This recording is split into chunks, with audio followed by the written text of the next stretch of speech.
Ministri i Financave Petrit Malaj ka prezantuar sot në konferencën e kryetarëve projekt buxhetin për vitin 2026, por prezantimi i projekt buxhetit pa paketën fiskale solli debate në komision. Deputetët e opozitës deklaruan se nuk mund të nisë diskutimi i projekt buxhetit pas sjell qeveria edhe paketën fiskale.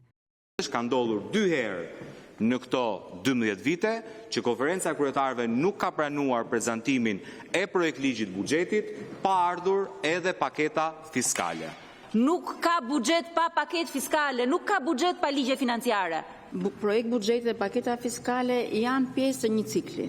Janë të dyja pjesë e një cikli, por kjo nuk është e parashikuar që të vinë të dy në të njëjtën kohë. Ju kujtoj që nuk jemi duke miratuar buxhetin. Thjesht do të dëgjojmë një prezantim nga Ministri i Financave. Ministri i Financave deklaroi se në paketën fiskale nuk parashikohet rritje taksash dhe as taksa të reja.